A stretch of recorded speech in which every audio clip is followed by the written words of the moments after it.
وَلَقَدْ يَسَّرْنَا الْقُرْآنَ لِلذِّكْرِ فَهَلْ مِن مُّدَّكِرٍ الحمد لله رب العالمين والصلاة والسلام على أشرف الأنبياء والمرسلين أما بعد فأعوذ بالله من الشيطان الرجيم من همزه ونفخه ونفثه بسم الله الرحمن الرحيم رب اشرح لي صدري ويسر لي أمري واحلل عقدة من لساني يفقه قولي اللهم انفعنا بما علمتنا وعلمنا ما ينفعنا وزدنا علما فبشر عبادي الذين يستمعون القول فيتبعون أحسنه أولئك الذين هداهم الله وأولئك هم أولو الألباب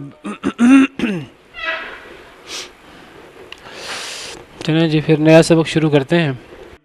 وَإِسْمَاعِيلَ وَإِدْرِيسَ وَذَا الْكِفْلِ كُلٌّ مِّنَ الصَّابِرِينَ وَأَدْخَلْنَاهُمْ فِي رَحْمَتِنَا إِنَّهُمْ مِنَ الصَّالِحِينَ وَذَا النُّونِ إِذ ذَّهَبَ مُغَاضِبًا فَظَنَّ أَن لَّن نَّقْدِرَ عَلَيْهِ فنادى في الظلمات أن لا إله إلا أنت سبحانك إني كنت من الظالمين فاستجبنا له ونجيناه من الغم وكذلك ننجي المؤمنين. أعوذ بالله من الشيطان الرجيم بسم الله الرحمن الرحيم وإسماعيل وإدريس وذا الكفل، اور اسماعیل کو اور ادریس کو اور ذوالکفل کو بھی یاد کرو علیہم السلام اجمعین. انبیاء کرام علیہم السلام کے قصے جاری ہیں. سب سے پہلے نبی پاک صلی اللہ علیہ وسلم کا ذکر ہوا. قرآن پاک میں وہ تو جگہ جگہ ہوتا ہے. اور پھر سیدنا موسیٰ اور سیدنا ہارون علیہ السلام کا ذکر ہوا. ان کے بعد سیدنا ابراہیم علیہ السلام کا تفصیلی قصہ ہم نے پڑھا ہے. پھر ان کے بعد سیدنا لوط، سیدنا اسحاق اور یعقوب علیہ السلام اجمعین. پھر سیدنا نوح علیہ السلام کا قصہ پڑھا ہے. پھر اس کے بعد سیدنا داؤد اور سیدنا سلیمان علیہ السلام. اور پھر ان کے بعد سیدنا ایوب علیہ السلام، جو صبر میں اپنی مثال آپ ہیں، جن کو اللہ رب العالمین نے صابر کا خطاب دیا ہے. انا وجدناہ صابرا، ہم نے انہیں صبر کرنے والا پایا. نعم العبد، کتنے ہی اچھے بندے تھے. انہ اواب، بہت رجوع کرنے والے تھے. تو کل ہم نے سیدنا ایوب علیہ السلام کا قصہ پڑھا تھا. جس طرح سیدنا ایوب علیہ السلام صبر کرنے میں اپنی مثال آپ تھے، اسی طرح سادات اسماعیل، ادریس، ذوالکفل علیہم السلام اجمعین، ان کا بھی صبر کے اندر ایک خاص مقام ہے. اور اسماعیل، ادریس اور ذوالکفل، ان کو بھی یاد کرو. کل من الصابرین، یہ سب کے سب صبر کرنے والوں میں سے تھے. ان کے قصے کوئی زیادہ تفصیل سے قرآن پاک میں موجود نہیں ہے. حضرت اسماعیل علیہ السلام کا قصہ ذبح والا وہ قرآن پاک میں موجود ہے، جس سے ان کی ثابت قدمی، اللہ پر ایمان اور ان کا صبر وہ ثابت ہوتا ہے، وہ ظاہر ہوتا ہے. ابھی بچے ہی تھے اور سیدنا ابراہیم علیہ السلام نے خواب دیکھا کہ میں اپنے بیٹے کو ذبح کر رہا ہوں. اور نبیوں کا خواب وہی ہوتا ہے. نبی جو خواب دیکھیں وہ بھی وہی ہوتا ہے، اور نبی جس کسی دوسرے کے دیکھے ہوئے خواب کی تعبیر فرما دیں وہ تعبیر بھی وہی بن جاتی ہے. تو سیدنا ابراہیم علیہ السلام نے جو خواب دیکھا وہ دراصل وہی تھی اللہ کی. اللہ آزمانا چاہتے تھے کہ کیا ابراہیم، جنہوں نے اللہ کے لیے پہلے اپنی جان پیش کر دی، حضرت ابراہیم علیہ السلام کے بارے میں قوم نے کہا کہ ان کو جلا دو، اپنی جان اللہ کے راستے میں پیش کر دی، وہ اللہ نے بچا لیا. اللہ نے اس آگ کو ان کے لیے گلزار بنا دیا. پھر اللہ رب العالمین نے یہ آزمائش فرمائی کہ کہا بیٹے کے گلے پہ چھری چلاؤ. حضرت ابراہیم علیہ السلام اس کے لیے تیار ہو گئے. حضرت ابراہیم علیہ السلام کے لیے بہت بڑی آزمائش تھی، لیکن سیدنا اسماعیل علیہ السلام کے لیے بھی چھوٹی آزمائش نہیں تھی. اصل تو ان کے گلے پہ چھری چلنی تھی. لیکن باپ کی تربیت تھی.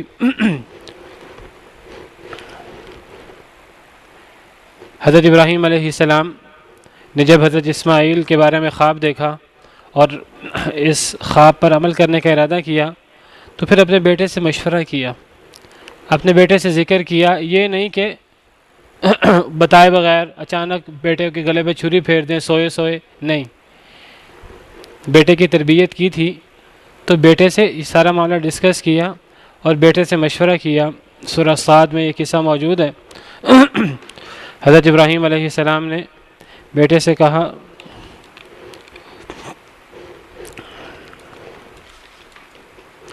اللہ فرماتے ہیں جب حضرت اسماعیل علیہ السلام دوڑنے کے لائق ہوئے، جب حضرت ابراہیم علیہ السلام کے ساتھ کچھ مدد کرنے کے قابل ہوئے، فلما بلغ معہ السعی، کہ جب وہ پہنچے حضرت ابراہیم علیہ السلام کے ساتھ دوڑنے کی عمر کو، قال یا بنی، تو حضرت ابراہیم علیہ السلام نے فرمایا اے میرے پیارے بیٹے، انی اری فی المنام انی اذبحک، بے شک میں دیکھتا ہوں خواب میں کہ میں تجھے ذبح کر رہا ہوں، فانظر ماذا تری، تو دیکھ تو کیا کہتا ہے، تیری کیا رائے ہے. بیٹے سے رائے پوچھی، بیٹے کو معاملے میں شریک کیا، مشورہ کیا.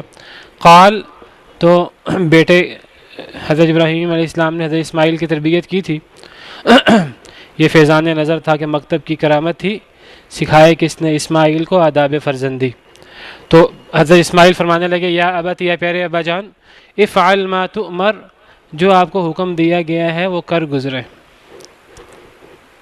ستجدنی انشاء اللہ من الصابرین، ان قریب آپ مجھے پائیں گے اگر اللہ نے چاہا تو صبر کرنے والوں میں سے.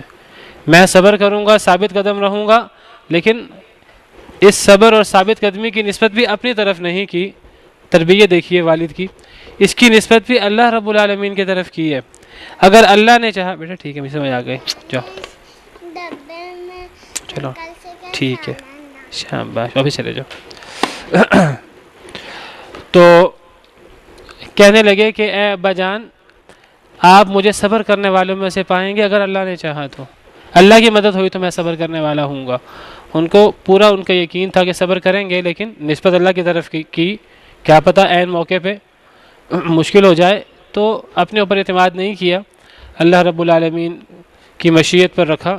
اللہ نے چاہا تو آپ مجھے صبر کرنے والوں میں سے پائیں گے، اور پھر ایسا ہی ہوا. بہرحال یہ حضرت اسماعیل علیہ السلام کا صبر ہے، ان کی ثابت قدمی ہے. اسی طرح سیدنا ادریس علیہ السلام، ان کا قصہ قرآن پاک میں موجود نہیں ہے، صرف ان کا ذکر 2 جگہ قرآن پاک میں آیا ہے، ایک یہ اور ایک سورہ مریم میں ہم پڑھ آئے ہیں کہ اللہ رب العالمین نے انہیں بڑا بلند مقام دیا تھا. تو ممکن ہے ان کی لمبی عمر ہو، شروع زمانے میں بہت لمبی عمر تھی. حضرت ادریس علیہ السلام کا زمانہ کون سا زمانہ ہے؟ حضرت نوح سے پہلے کا زمانہ ہے، ہم پڑھ آئے ہیں علیہم السلام اجمعین. حضرت نوح علیہ السلام سے پہلے کا زمانہ ہے، اس زمانے میں عمریں لمبی ہوتی تھی. حضرت ادریس علیہ السلام کی عمر بھی بہت لمبی، 700-800 سال، واللہ عالم. اتنے لمبے عرصے کس طرح اپنی قوم کو سمجھاتے رہے، اور قوم کی طرف سے جو مشکلات آئیں ان پر خندہ پیشانی سے صبر کیا ہوگا. تو اللہ رب العالمین انہیں ان کے بارے میں فرما رہے ہیں کہ وہ صبر کرنے والے تھے. تو زیادہ تفصیلات موجود نہیں ہیں. ذوالکفل کے بارے میں اختلاف ہے کہ یہ اللہ کے نبی بھی ہیں کہ نہیں. بعض مفسرین انہیں ایک نیک بندہ شمار کرتے ہیں، لیکن امام ابن کثیر وغیرہ ان کا خیال یہ کہ اللہ کے نبی ہیں علیہ السلام. کہتے ہیں ان کا ذکر نبیوں میں آیا، جن کا ذکر نبیوں میں آیا ہو تو غالب گمان یہی ہے کہ وہ اللہ کے نبی ہیں. تو واللہ عالم یہی رائے راجح ہے، اللہ بہتر جانتے ہیں کہ یہ بھی نبیوں میں سے ہیں، اور یہ بھی بہت صابر تھے، بہت صبر کرنے والے. تو اسماعیل، ادریس اور ذوالکفل، ان تمام کو بھی یاد کرو، ان کا قصہ بھی یاد کرو. کل من الصابرین، یہ سب صبر کرنے والوں میں سے تھے. وَأَدْخَلْنَاهُمْ فِي رَحْمَتِنَا، اور ہم نے داخل کر دیا انہیں اپنی رحمت میں. جو صبر کرے، جو اللہ رب العالمین کے لیے ہر تکلیف کو خندہ پیشانی سے برداشت کرے، تو پھر اللہ رب العالمین کی رحمتیں اور کس کے لیے ہیں؟ پھر اللہ رب العالمین ایسے لوگوں پر رحمت فرماتے ہیں، ایسے لوگوں پر پھر اللہ کی رحمتیں ان کی برکھا برستی ہے. تو ہم نے ان کو داخل کیا اپنی رحمتوں میں. انہم من الصالحین، بے شک وہ نیکوکار لوگوں میں سے تھے. تو دیکھیے اللہ رب العالمین کتنے قدردان ہیں. جب بھی اس قسم کی آیات پڑھیں تو اللہ رب العالمین کی قدردانی کا پتہ لگتا ہے. میں نے کل ذکر کر رہا تھا کہ اللہ کے سامنے انسان کی کیا حیثیت ہے. کوئی حیثیت نہیں ہے۔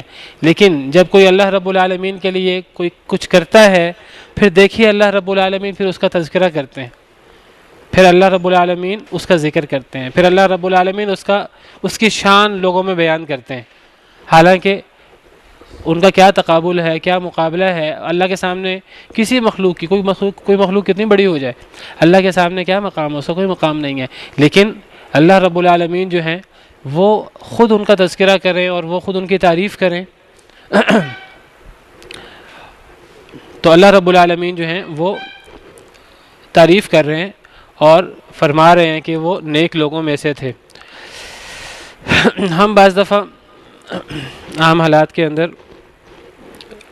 کسی کی تعریف نہیں کرتے، ہم سمجھتے ہیں کہ کسی کی تعریف کی جائے گی تو وہ بندہ بگڑ جائے گا، وہ بندہ اس تعریف کرنے کی وجہ سے اس کے اندر تکبر آ جائے گا، اس تعریف کا اسے نقصان ہوگا۔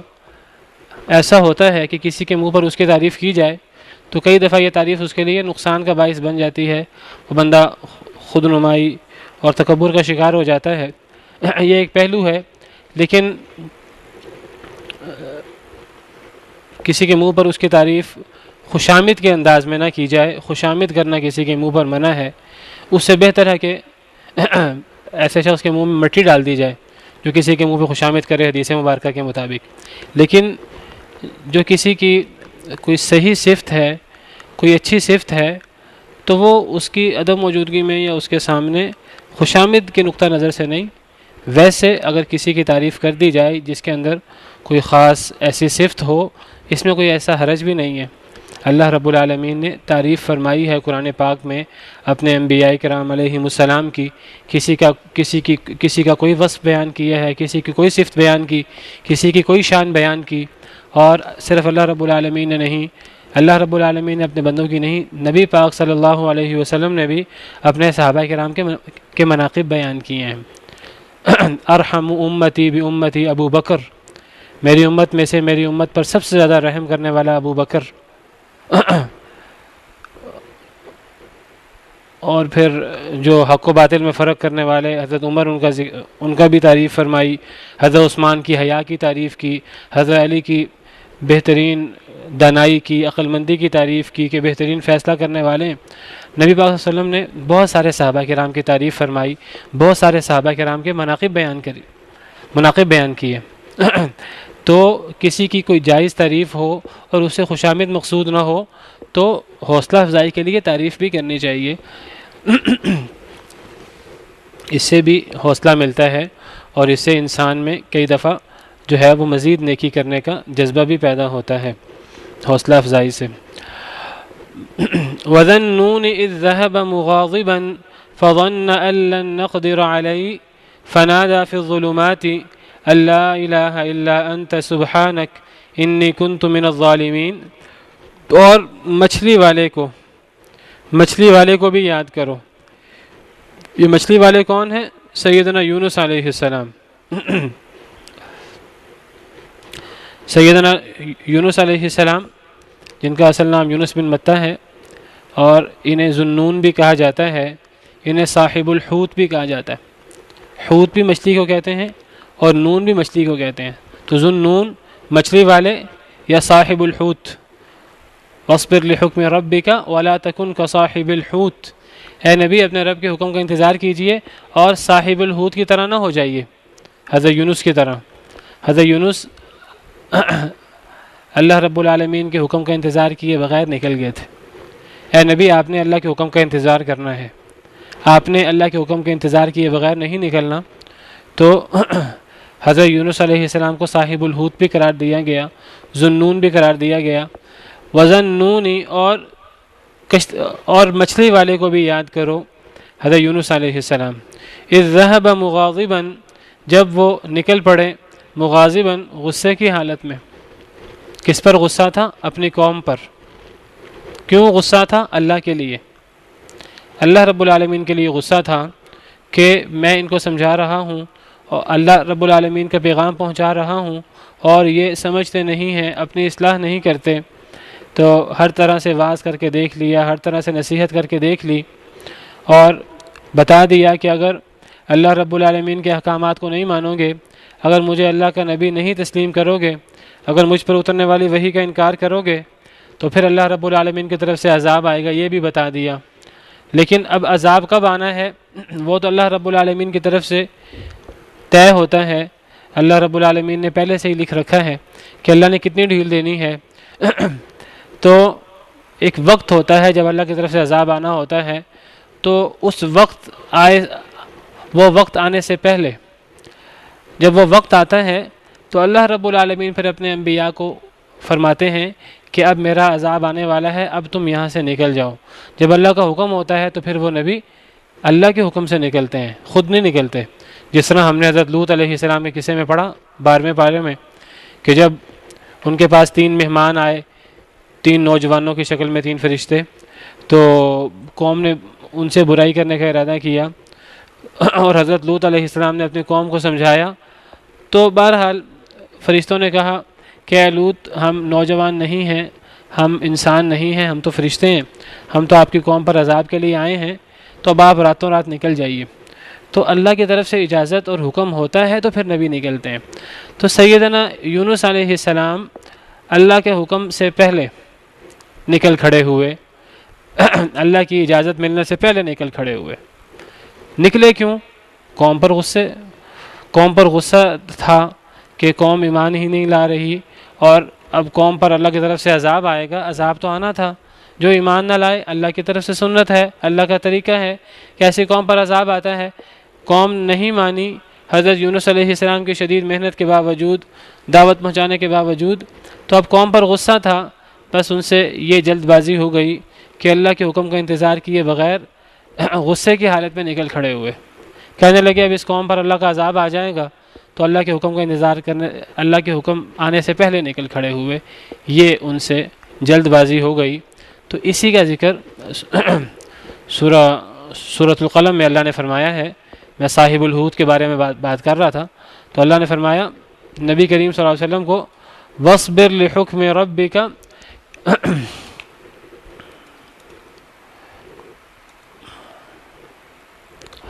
فَاصْبِرْ لِحُكْمِ رَبِّكَ، سورہ قلم آیت نمبر 48، کہ اے نبی اپنے رب کے حکم کا انتظار کریں۔ اب آپ نے حضرت یونس کی طرح خود نہیں نکل جانا۔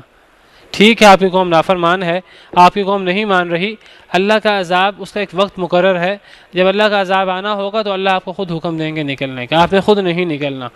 آپ اپنے رب کے حکم کا انتظار کریں اور صاحب الحوت کی طرح نہ ہو جائیں، حضرت یونس کی طرح، کیونکہ وہ اللہ کے حکم کا انتظار کیے بغیر نکل گئے تھے۔ تو یہ مراد ہے یہ جو ہم پڑھ رہے ہیں اذ ذهب مغاضبا، کہ جب وہ نکل کھڑے ہوئے غصے کی حالت میں۔ یہ غصہ نعوذ باللہ اللہ پر نہیں تھا، یہ غصہ اپنی قوم پر تھا، اور یہ غصہ اللہ کی ذات کے لیے تھا۔ اور اللہ کی ذات کے لیے کوئی انسان کسی پر غصہ کرے، اللہ کی ذات کے لیے کسی سے محبت کرے، یہ بہت بڑی نیکی بھی ہے، لیکن ابھی اللہ کی طرف سے اجازت نہیں تھی نکلنے کی۔ پھر یہ اللہ کے نبی تھے، اللہ کے نبی کی بعض چھوٹی باتیں بھی اللہ رب العالمین جو ہیں اللہ کے نزدیک بڑی ہوتی ہیں۔ ایک محاورہ بھی آپ کو بیان کیا تھا کہ نیک لوگوں کی عام لوگوں کی بعض دفعہ نیکیاں، نیک لوگوں کی بعض دفعہ برائیاں ہوتی ہیں۔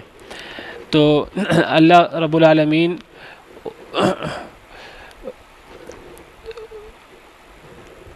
نیک لوگ ہوتے ہیں، اللہ کے انبیاء ہوتے ہیں، اللہ رب العالمین کو ان پر بڑا مان ہوتا ہے۔ تو بعض دفعہ انبیاء کرام علیہم السلام سے چھوٹی بات بھی ہو جائے تو اللہ رب العالمین جو ہے پھر اس پر انبیاء کرام علیہم السلام کو تنبیہ فرماتے ہیں، اور انبیاء کرام علیہم السلام فوراً اللہ سے توبہ کر لیتے ہیں، فوراً اپنی اصلاح کر لیتے ہیں۔ تو حضرت یونس علیہ السلام اللہ کے لیے غصہ کیا اپنی قوم پر کہ قوم ایمان نہیں لا رہی، لیکن جلد بازی یہ ہو گئی کہ اللہ کے حکم آنے سے پہلے نکل کھڑے ہوئے۔ اور مچھلی والے کو یاد کرو، جب وہ نکل کھڑے ہوئے غصے کی حالت میں، غصہ اپنی قوم پر تھا، اللہ کے لیے تھا۔ فظن، پس انہوں نے گمان کیا، اللہ نقدر علیہ، یہ کہ ہرگز نہیں ہم قدرت پا سکیں گے ان پر۔ انہوں نے خیال کیا کہ ہم ان پر قدرت نہیں پا سکیں گے، مطلب یہ ہے کہ حضرت یونس علیہ السلام کو نکلنا نہیں چاہیے تھا۔ کیا نکلتے وقت انہیں یہ خیال نہیں آیا کہ اگر وہ اللہ کے حکم سے پہلے نکل جائیں گے تو کیا اللہ پھر ان کی پکڑ نہیں کر سکیں گے حضرت یونس کی، کہ اللہ کی اجازت کے بغیر نکل گئے ہیں۔ اللہ کی اجازت کے بغیر نکلنا یہ بھی ایک اللہ رب العالمین کے حکم سے پہلے نکلنا اللہ رب العالمین کی نافرمانی ہے، اور اس پر اللہ کی طرف سے تنبیہ ہو سکتی ہے۔ تو کیا انہیں یہ خیال نہ آیا کہ ہم ان پر قابو پا سکتے ہیں؟ انسان کو چھوٹی سی بات کرتے ہوئے بھی انسان کے دل میں ڈر ہونا چاہیے کہ اللہ رب العالمین کی طرف سے پکڑ ہو سکتی ہے۔ اسی کے اللہ ذکر فرما رہے ہیں۔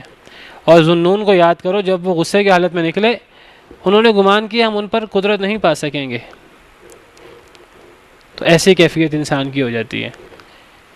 بعض دفعہ انسان سمجھتا ہے کہ میں کوئی بڑا معاملہ کروں گا تو اللہ غصے ہوں گے، چھوٹی بات پہ تو اللہ غصے نہیں ہوں گے۔ اللہ چھوٹی بات پہ بھی غصے ہو سکتے ہیں، اللہ چھوٹی بات پہ بھی پکڑ کر سکتے ہیں۔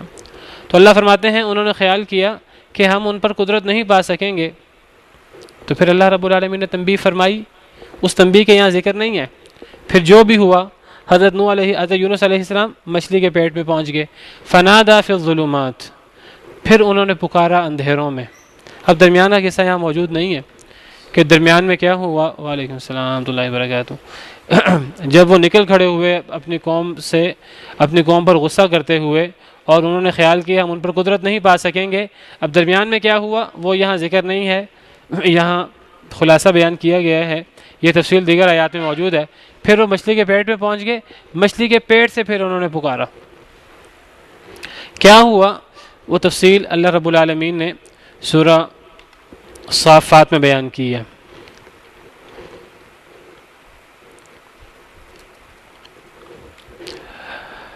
سورہ صافات آیت نمبر 139، اللہ فرماتے ہیں وَإِنَّ يُونُسَ لَمِنَ الْمُرْسَلِينَ، یونس علیہ السلام رسولوں میں سے تھے۔ اِذْ أَبَقَ إِلَى الْفُلْكِ الْمَشْحُونِ، جب وہ بھاگ گئے، إِلَى الْفُلْكِ الْمَشْحُونِ، ایک بھری ہوئی کشتی میں۔ ابقا کہتے ہیں اگر کوئی غلام اپنے آقا سے بھاگ جائے، اپنے آقا کی اجازت کے بغیر کوئی غلام نکل کھڑا ہو آقا کو بتائے بغیر، اس کے لیے عربی زبان میں لفظ ابق استعمال ہوتا ہے۔ اللہ رب العالمین نے یہ لفظ سیدنا یونس علیہ السلام کے لیے بیان کیا۔ انبیاء کرام علیہ السلام کی چھوٹی لغزش اللہ رب العالمین اس پہ تنبیہ فرماتے ہیں، اور انبیاء کرام علیہ السلام فوراً اپنی اصلاح کر لیتے ہیں، پھر اللہ رب العالمین ان کے درجات بلند فرما دیتے ہیں۔ تو اللہ نے یہاں لفظ استعمال کیا ہے کہ جیسے غلام اپنے آقا کو بتائے بغیر نکل کھڑا ہو، تو اس طرح حضرت یونس علیہ السلام اللہ کی اجازت کے بغیر نکل کھڑے ہوئے اپنی قوم پر غصہ کرتے ہوئے، اور وہ کہاں گئے؟ وہ سمندر کی طرف گئے۔ وہ اب اپنی قوم سے دور جانا چاہتے تھے۔ ان کا خیال یہ تھا اب قوم پر، ان کو یہ پتہ تھا اب قوم پر اللہ کا عذاب آنے والا ہے، اب کچھ ہی عرصے بعد، 1-1.5 دن کے بعد قوم پر اللہ کا عذاب آ جائے گا۔ اللہ کی طرف سے بھی اجازت نہیں ملی تھی نکلنے کی۔ یہ بھی پتہ تھا ان کو اللہ کی طرف سے وحی کی صورت میں یا حالات کو دیکھ کر کہ عذاب آنے والا ہے، اب 1-2 دن میں عذاب آنے والا ہے۔ تو قوم سے ناراض ہو کر نکل کھڑے ہوئے کہ اب اس قوم پر اللہ کا عذاب آئے گا۔ اب وہ قوم سے دور جانا چاہتے تھے، تو اب کشتی کے ذریعے وہ دوسرے شہر، دوسرے ملک جانا چاہتے تھے۔ تو وہ نکل کھڑے ہوئے ایک بھری ہوئی کشتی میں۔ جب وہ سمندر پار کرنے لگے تو ایسی کشتی ملی جو پہلے ہی بھری ہوئی تھی، وہ بھی سوار ہو گئے اس میں۔ تو جب وہ سوار ہوئے تو درمیان میں جا کر دریا میں، سمندر میں درمیان میں کشتی ہچکولے کھانے لگی۔ فساہما، بس قرآن اندازی ہوئی۔ اب قرآن اندازی ہوئی کہ اب کشتی ہچکولے کھا رہی ہے، اب یا تو سب کے سب ڈوب جائیں، یا یہ ہے کہ کوئی 1-1.5 بندہ جو ہے وہ نیچے چھلانگ لگائے۔ وہ ایک بندہ نیچے جائے گا تو کشتی پر وزن زیادہ ہے، اس کی وجہ سے باقی سارے بچ جائیں گے۔ اب بجائے اس کے کہ سب مر جائیں تو ایک کو قربانی دینی ہوگی۔ اب کون قربانی دے؟ فساہما، قرا ہوا۔ جب قرا ہوا فکان من المدحضین، تو یہ مائل ہونے والوں میں سے تھے۔ مدحضین کا لفظ مطلب مائل ہونا، مراد یہ ہے قرے میں ان کا نام آیا۔ ان کا نام آیا، پہلے ہی ان کو احساس ہو چکا تھا کہ میں نے یہ صحیح کام نہیں کیا، میں اللہ رب العالمین کی اجازت کے بغیر نکلا ہوں۔ اب جب یہ کشتی ہچکولیاں کھانے لگی تب بھی انہیں اندازہ ہو گیا، اور جب اب قرآن اندازی ہوئی اور ان کا نام نکلا تو اب تو انہیں یقین ہو گیا کہ اللہ مجھ سے ناراض ہے۔ کشتی والے وہ سمجھتے تھے کہ یہ اللہ کے نیک بندے ہیں، تو وہ کہنے لگے کہ نہیں، دوبارہ ہم قرآن ڈال دیتے ہیں۔ تو انہوں نے خود ہی چھلانگ لگا دی، واللہ اعلم، ایسا تفسیروں میں موجود ہے۔ تو ان کو اندازہ ہو گیا کہ اللہ مجھ سے ناراض ہے۔ تو بہرحال انہوں نے سمندر میں، دریا میں چھلانگ لگائی۔ فَالْتَقَمَهُ الْحُوتُ، تو انہیں مچھلی نے لقمہ بنا لیا، وہو ملیم، اور وہ ملامت کرنے والے تھے۔ اس حال میں مچھلی نے لقمہ بنایا کہ اپنے آپ پہ ملامت کر رہے تھے کہ میں نے ایسا کام کیوں کیا، میں اللہ کی اجازت کے بغیر کیوں نکلا۔ تو دیکھیے اللہ رب العالمین بعض دفعہ چھوٹی بات پہ بھی پکڑ کر لیتے ہیں، اور اپنے انتہائی نیک بندوں کی بھی پکڑ کر لیتے ہیں۔ کسی چھوٹی بات کو بھی ہلکا نہیں سمجھنا چاہیے، کسی چھوٹی بات کو بھی ہلکا نہ سمجھیے، کسی چھوٹی غلطی کو ہلکا نہ سمجھیے، اور کسی چھوٹی نیکی کو ہلکا نہ سمجھیے۔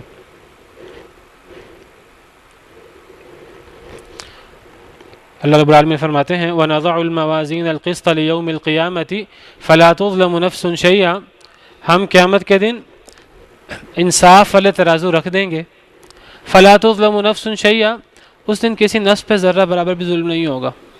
وَإِنْ كَانَ مِثْقَالَ حَبَّةٍ مِّنْ خَرْدَلٍ، اگر رائی کے دانے کے برابر بھی کوئی عمل ہوگا، اچھا یا برا، أَتَيْنَا بِهَا، ہم اسے لے آئیں گے۔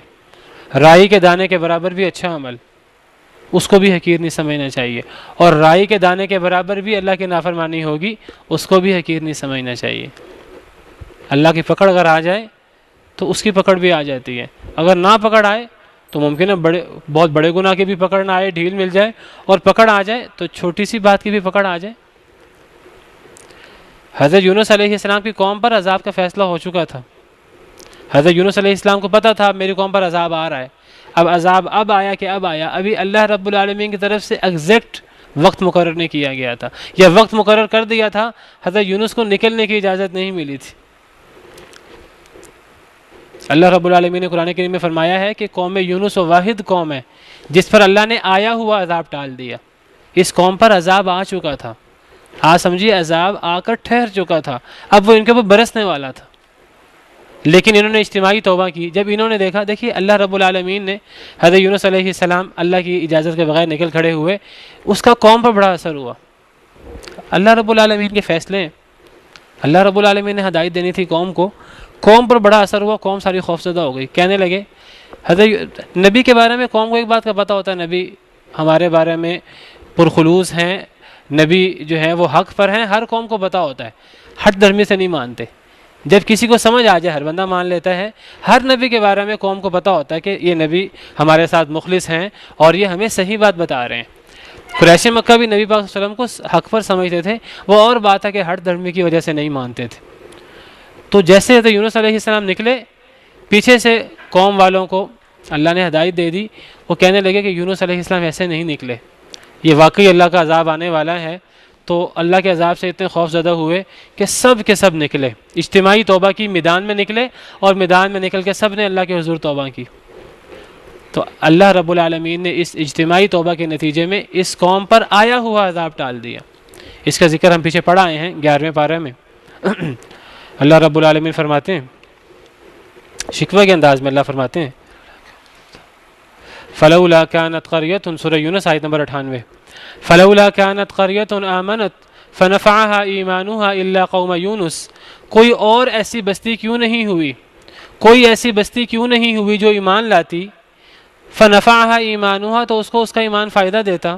کوئی بستی ایمان نہیں لائی اجتماعی طور پر، کہ جس کو اجتماعی طور پر پوری قوم کو اس کا ایمان فائدہ دے، إِلَّا قَوْمَ یونس، سوائے قوم یونس کے۔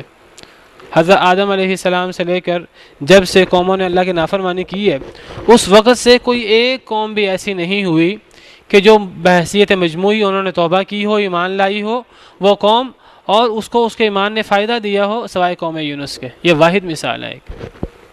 حضرت یونس کی اس لغزش کو اللہ رب العالمین نے قوم کے لیے رحمت بنا دیا۔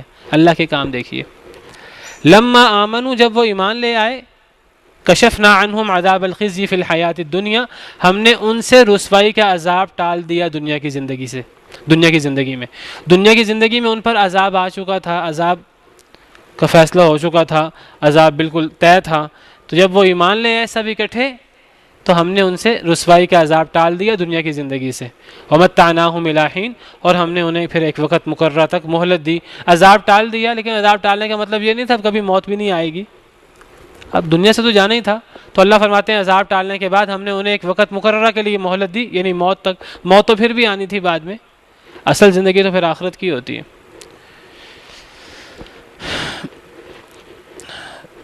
تو فرمایا وَظَنُّونِ، اور مچھلی والے کو یاد کرو اذ ذهب مغاضبا، جب وہ نکلے غصے کی حالت میں، اپنی قوم پر غصہ کرتے ہوئے نکلے، فظن ان لن نقدر علیہ، انہوں نے خیال کیا کہ ہرگز نہیں ہم قابو پا سکیں گے ان پر، فنادى فی الظلمات، پھر وہ مچھلی کے پیٹ میں پہنچ گئے، پھر انہوں نے مچھلی کے پیٹ سے پکارا، فنادى فی الظلمات، انہوں نے پکارا اندھیروں میں، اندھیرے، مچھلی کے پیٹ کا اندھیرا، سمندر کا اندھیرا، اندھیروں میں پکارا۔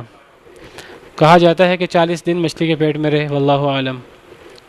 اندھیروں میں پکارا، کیا پکارا؟ اللہ الہ الا انت سبحانک، یہ کہ لا الہ الا انت، اے اللہ آپ کے علاوہ کوئی معبود برحق نہیں، اے اللہ آپ کی تعریف ہے، آپ کے علاوہ کوئی معبود نہیں، آپ ہی معبود برحق ہیں، آپ ہی وہ ہیں جن سے التجا کی جا سکتی ہے، جن سے دعا مانگی جا سکتی ہے، اے اللہ سب تعریفیں آپ کی، آپ کے علاوہ کوئی معبود برحق نہیں، سبحانک، آپ پاک ہیں ہر قسم کے نقص سے، ہر قسم کی بہترین صفات آپ کی ہیں، معبود برحق بھی آپ ہیں، آپ کے علاوہ کوئی معبود نہیں، اور ہر قسم کے نقائص سے آپ پاک ہیں۔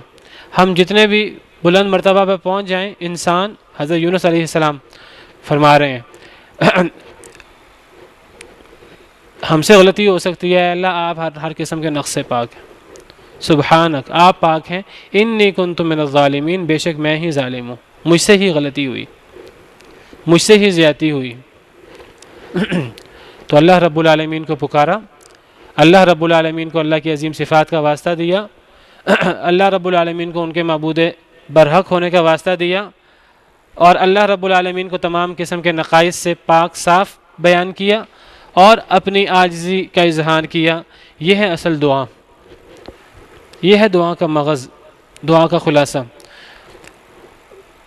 ہمیں اللہ رب العالمین سے اس طرح دعا کرنی چاہیے کہ اللہ رب العالمین کی جتنی عظمت بیان کی جا سکے اللہ رب العالمین کی عظمت بیان کی جائے، اور اپنی جتنی عاجزی بیان کی جائے وہ اپنی عاجزی بیان کی جائے۔ انسان اللہ سے دعا کرتے ہوئے اپنی نیکی نہ بیان کرے، اے اللہ میں بڑا نیک ہوں، میں اس طرح ہوں، میں اس طرح ہوں۔ انسان اللہ کے سامنے اپنی عاجزی بیان کرے، اپنی نیکی بیان کر سکتا ہے وہ صرف اللہ کو واسطہ دینے کے لیے، اے اللہ میں نے فلاں کام آپ کو راضی کرنے کے لیے کیا تھا، اے اللہ اگر وہ کام اس میں تکبر نہ ہو کہ اے اللہ میں بڑا نیک ہوں، وہ بھی اللہ کو واسطہ دینے کے لیے ہو، اے اللہ میں نے فلاں کام آپ کو راضی کرنے کے لیے کیا تھا، اگر وہ میرا کام آپ کی رضا کے لیے تھا تو اے اللہ میری یہ دعا قبول فرمائیے۔ تو ورنہ دعا کے اندر انسان کو اللہ رب العالمین کے سامنے اپنی عاجزی، اپنی کمزوری اور اللہ رب العالمین کی عظمت بیان کرنی چاہیے۔ انسان کو ہر وقت یہ آیت کریمہ اپنے سامنے رکھنی چاہیے، یا ایھا الناس انتم الفقراء الی اللہ، اے سب لوگوں تم اللہ کے فقیر ہو، اللہ کے محتاج ہو، واللہ هو الغنی الحمید، اللہ ہی غنی ہیں اور تعریف کیے گئے ہیں، اللہ کسی کے محتاج نہیں ہے۔ باقی سب انسان، چاہے وہ ولی ہوں، چاہے وہ نبی ہوں، صحابہ ہوں، رسول ہوں، وہ سب سے افضل رسول ہوں، سید الانبیاء والمرسلین ہوں، سب اللہ کے سامنے محتاج ہیں، اللہ کے فقیر ہیں، اللہ کے منگتے ہیں۔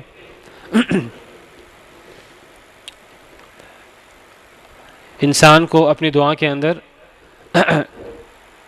اللہ کے سامنے اس انداز کو پیش کرنا چاہیے، اللہ کی تعریف جتنی ہو سکے، اللہ کو اللہ کی صفات کا واسطہ دیا جائے،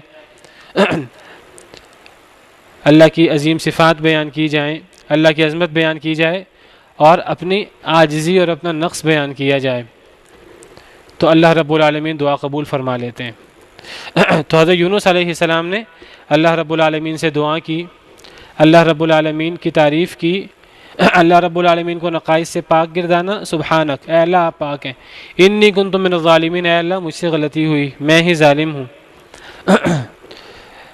فاستجبنا لہ، بس ہم نے قبول کر لیا ان کے لیے بھی، ہم نے ان کی دعا بھی قبول کر لی، ونجیناہ من الغم، اور ہم نے ان کو غم سے نجات دے دی۔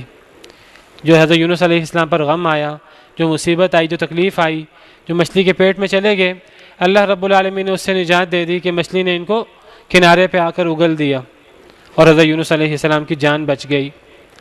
یہ کیوں ہوا؟ یہ اس لیے ہوا کہ انہوں نے اللہ رب العالمین سے دعا کی اور اپنی عاجزی اور اللہ رب العالمین کی عظمت بیان کی۔ بعض لوگ دعا کے اندر کوشش کرتے ہیں کہ جب اللہ سے دعا کی جائے وہ ساری توجہ اپنی دعا پر لگا دیتے ہیں، اے اللہ مجھے فلاں چیز چاہیے، اے اللہ مجھے فلاں چیز چاہیے، مجھے فلاں چیز چاہیے، اپنی حاجت بیان کرنے میں سارا وقت لگا دیتے ہیں، چیزوں کو گننا شروع کر دیتے ہیں۔ زیادہ توجہ دعا کے اندر اپنی حاجت کی بجائے زیادہ توجہ اللہ کی عظمت اور اپنی غلطی کی طرف ہونی چاہیے۔ کیا اللہ کو ہماری حاجت کا نہیں پتہ ہماری حاجت کیا ہے؟ اللہ کو ہماری حاجت کا ہم سے بہت زیادہ پتہ ہے، اور اللہ کو ہم سے زیادہ پتہ ہے کہ ہماری وہ حاجت کیسے پوری ہوگی۔ اگر ہم بھوکے ہیں، اللہ کو ہم سے زیادہ پتہ ہے کہ میرا بندہ بھوکا ہے، اور ہم سے زیادہ اللہ کو پتہ ہے کہ یہ بھوک کیسے ختم ہو سکتی ہے۔ ممکن ہے ہم سمجھیں کہ ہماری بھوک اس طریقے سے ختم ہوگی، ہم کہیں اے اللہ ہم بھوکے ہیں، ہمیں فلاں چیز کھلا، ممکن ہے وہ چیز ہمارے لیے نقصان دہ ہو اور اس سے ہماری بھوک نہ بجھے، بلکہ وہ چیز ہمیں نقصان دہ، ہم بیمار ہو جائیں اس سے۔ ہم پیاسے ہوں اور ہم اللہ سے دعا کریں اے اللہ ہم پیاسے ہیں، ہمیں پانی پلا، ہمیں فلاں جوس پلا، ہمیں یہ پلا، ہمیں وہ پلا۔ زیادہ توجہ اپنی حاجت بیان کرنے کی بجائے زیادہ توجہ اللہ کی عظمت بیان کرنے پر دعا کے اندر ہونی چاہیے، اپنی تقصیر بیان کرنے پر ہونی چاہیے، اپنی عاجزی۔ اللہ کو ہم سے زیادہ پتہ ہے کہ ہمیں کس چیز کی حاجت ہے، اور اللہ کو ہم سے زیادہ پتہ ہے کہ وہ حاجت کس طرح پوری ہوگی۔ ممکن ہے ہم جو دعا مانگ رہے ہوں اللہ سے اس طریقے سے وہ حاجتیں پورا ہی نہ ہونا ہو۔ کئی دفعہ ہم کسی مشکل میں پھنس جاتے ہیں، ہم کہتے ہیں اے اللہ تعالیٰ ہماری یہ مشکل اس طرح آسان کر دے، ہم اللہ کو باقاعدہ ڈکٹیٹ کرتے ہیں اللہ تعالیٰ اس طریقے سے ہماری مشکل آسان کر دے، کیا پتہ اس سے وہ مشکل آسان ہونی نہ ہو، اس سے ہم مزید مشکل میں پھنس جائیں۔ بعض دفعہ کیسوں کے مسائل ہوتے ہیں، اے اللہ یہ فیصلہ میرے حق میں ہو جائے، ممکن ہے وہ ایک فیصلہ حق میں ہو، اس سے 5 دیگر ہم مسائل میں گرفتار ہو جائیں۔ تو بجائے اس کے کہ اللہ کے سامنے، میں یہ نہیں کہتا اللہ کے سامنے اپنی حاجت پیش نہیں کرنی چاہیے، لیکن ساری توجہ حاجت پیش کرنے پہ نہیں ہونی چاہیے۔ ساری دعا جو ہے وہ اسی پہ لگ جائے، اے اللہ مجھے یہ چیز چاہیے، یہ چیز چاہیے، یہ چیز چاہیے، وہ چیزوں کو گننے میں ساری دعا لگ جائے۔ دعا میں اصل چیز اللہ کی تعریف۔ سب سے بڑی دعا، سب سے عظیم سورۃ الفاتحہ ہے، جو شفا کی صورت بھی ہے، دعا کی صورت بھی ہے، اور قرآن پاک کا خلاصہ بھی ہے۔ اس کو ام القرآن، ام الکتاب، فاتحۃ القرآن، فاتحۃ الکتاب قرار دیا گیا۔ قرآن پاک کا خلاصہ ہے، قرآن پاک کی ماں ہے، قرآن پاک کی بنیاد ہے، قرآن پاک کا خلاصہ ہے، اور قرآن پاک اصل میں آیا ہے بندے کو خالق سے جوڑنے کے لیے۔ قرآن پاک کو اللہ نے بھیجا ہے کہ اللہ کے بندے اللہ کو کس طرح یاد کریں، اور مخلوق کا خالق سے کیا واسطہ ہونا چاہیے اور کس طرح رابطہ ہونا چاہیے۔ سورہ فاتحہ کے اندر دعا ہے، اور دعا جو ہے یہ مخلوق کو خالق سے جوڑنے کا ذریعہ ہے، اور انسان کو دنیا میں آنے کا مقصد عبادت ہے، آپ کو معلوم ہے، اور سب سے بڑی عبادت، سب سے عظیم عبادت دعا ہی ہے۔ الدعاء هو العبادہ، الدعاء مخ العبادہ، دونوں حدیثیں ہیں۔ دعا ہی تو عبادت ہے، دعا عبادت کا مغز ہے، اور سورہ فاتحہ دعا ہے اصل میں، اور سورہ فاتحہ ہمیں بتاتی ہے اللہ رب العالمین سے کیسے دعا کی جائے۔ تو سورہ فاتحہ کے اندر اگر ہم دیکھیں تو دعا اس میں کم ہے، اس میں زیادہ اللہ کی تعریف ہے۔ سورہ فاتحہ کی 7 آیات ہیں، میں نے پہلے کئی دفعہ یہ بات کہی ہے، چونکہ اس وقت ہمارے موضوع سے مطابق ہے تو صرف جلدی سے دہرا دیتا ہوں۔ 7 آیتیں ہیں سورہ فاتحہ کی، ان میں شروع کی 5 آیتیں اللہ کی عظمت کے بارے میں ہی ہیں۔ بسم اللہ الرحمن الرحیم پہلی آیت ہے، اللہ کی تعریف ہے، اللہ کے نام کے ساتھ شروع کرتا ہوں۔ الحمدللہ رب العالمین دوسری آیت ہے، اللہ کی تعریف ہے۔ الرحمن الرحیم تیسری آیت ہے، اللہ کی تعریف ہے۔ مالک یوم الدین چوتھی آیت ہے، اللہ کی تعریف ہے۔ ایاک نعبد و ایاک نستعین 5ویں آیت ہے، اللہ کی تعریف ہے، اور تھوڑا سا اپنا عمل بھی ہے، اپنے عمل کا واسطہ ہے کہ اے اللہ ہم صرف آپ سے ہی آپ کی عبادت کرتے ہیں اور آپ سے مدد مانگتے ہیں، آپ کے علاوہ کسی سے مدد نہیں مانگتے۔ یہ بھی دراصل اللہ کی تعریف ہے، اے اللہ آپ ہی ہمارے معبود ہیں، آپ کے علاوہ ہمارا کوئی معبود نہیں جو ہماری پکار سن سکے، جو ہماری حاجت پوری کر سکے۔ امن یجیب المضطر اذا دعا، ایک مضطر کی پکار کون سنتا ہے جب وہ پکارے؟ اللہ ہی تو ہے جو سنے، اور کون سنے گا؟ ومن یغفر الذنوب الا اللہ، کون ہے جو گناہوں کو معاف کر سکے سوائے اللہ کے؟ اللہ ہی ہے تو جو گناہ معاف کرتے ہیں۔ تو یہ مطلب ہے ایاک نعبد و ایاک نستعین۔ 5 آیتیں اللہ کی تعریف پر ہیں۔ پھر 6ٹھی آیت میں اللہ سے دعا مانگی گئی ہے جو اصل دعا ہے، اہدنا الصراط المستقیم، اے اللہ ہمیں سیدھا راستہ دکھا دے۔ اور 7ویں آیت میں اس کی تھوڑی سی وضاحت ہے کہ وہ نیک لوگوں کا راستہ ہونا چاہیے، وہ یہود و نصارہ گناہگار لوگوں کا راستہ نہیں ہونا چاہیے۔ تو بہرحال سورہ فاتحہ میں ہمیں دعا کا طریقہ کار بتایا گیا کہ دعا کے اندر اصل چیز اللہ رب العالمین کی تعریف ہے، اس لیے اللہ رب العالمین فرماتے ہیں وَلِلَّهِ الْأَسْمَاءُ الْحُسْنَى فَادْعُوهُ بِهَا، اللہ کے پیارے پیارے خوبصورت نام ہیں، اللہ کو دعا کرتے ہوئے ان ناموں کا واسطہ دیا کرو۔ فَادْعُوهُ بِهَا، جب اللہ سے دعا کرنی ہو تو ان ناموں کے ذریعے دعا کیا کرو۔ اگر اللہ سے رزق مانگنا ہے تو زیادہ توجہ رزق بیان کرنے کی بجائے اللہ ہمیں رزق کی فلاں فلاں چیز چاہیے، زیادہ توجہ اللہ کی عظمت بیان کرنے میں اور اللہ کی صفت رزاقیت کا حوالہ دیں، یا رزاق یا رزاق، پھر اللہ سے دعا مانگیے۔ اللہ سے مغفرت کی دعا کرنی ہے تو یا غفور کہہ کے دعا مانگیے، اللہ سے رحمت کی دعا کرنی ہے تو یا رحیم و کریم کہہ کر دعا مانگیے۔ تو اللہ کی عظمت بیان کیجیے دعا کے اندر، اور اپنی عاجزی بیان کیجیے۔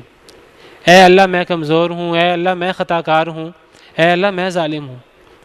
اپنی عاجزی بہترین دعاؤں میں سے یہ دعا ہے، بہترین دعا، انبیاء کی ساری دعائیں بہترین ہیں۔ سیدنا زکریہ علیہ السلام کی دعا بہترین دعاؤں میں سے ہے۔ سورہ مریم کی ابتدا ہوتی ہے، کس طرح حضرت زکریہ علیہ السلام اپنی عاجزی بیان کرتے ہیں اللہ کے سامنے۔ اذ نادى ربه نداء خفیا، جب سرگوشی کرتے ہوئے اللہ کو پکارا، خفیہ آواز سے اللہ کو پکارا، کیا کہا؟ قال رب انی وهن العظم منی، اے اللہ ہڈیاں کمزور ہو گئیں، واشتعل الرأس شیبا، اے اللہ بال سارے سفید ہو گئے، ولم اکن بدعائک رب شقیا، لیکن اے اللہ ان تمام باتوں کے باوجود میں آپ سے دعا کرنے، آپ کی دعا چھوڑ نہیں سکتا، میں آپ سے دعا مانگ کر کبھی بدبخت نہیں رہا، مجھے آپ نے ہمیشہ دیا ہے، میں آپ سے دعا مانگ کر کبھی محروم نہیں رہا۔ اے اللہ ہڈیاں کمزور ہیں، سر سفید ہے، آپ پھر بھی اولاد دے سکتے ہیں، اے اللہ میں پھر بھی آپ سے اولاد مانگتا ہوں۔ اپنی عاجزی، اپنی کمزوری، اپنی حقارت انسان جتنی اللہ کے سامنے بیان کرے، اللہ کی جتنی عظمت بیان کرے، اللہ کو یہ بات پسند ہے۔ تو اس دعا کے اندر یہی چیز ہے۔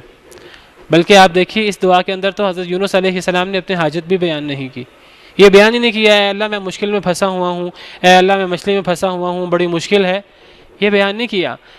اپنی غلطی بیان کی کہ اے اللہ میں نے غلطی کی وہاں سے نکل کے آپ کی اجازت کے بغیر، اور اللہ کی عظمت بیان کی، لا الہ الا انت سبحانک، اللہ کی عظمت بیان کی، اللہ کی تعریف کی، اور اپنی غلطی کو بیان کیا ہے، اصل مسئلہ ذکر ہی نہیں کیا۔ اصل مسئلہ کا تو اللہ کو زیادہ پتہ ہے۔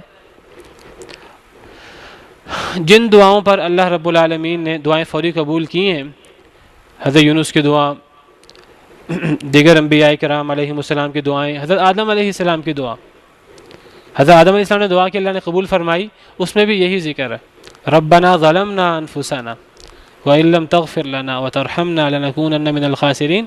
تو اپنی عاجزی اور اپنی تقصیر اس کو بیان کیجیے اللہ کے سامنے، اے اللہ میری غلطی ہے، میری غلطی معاف کر دے۔ اپنی غلطیاں جو ہیں ان سے توبہ کرنی چاہیے، استغفار کرنا چاہیے، تو اس سے دعائیں قبول ہوتی ہیں۔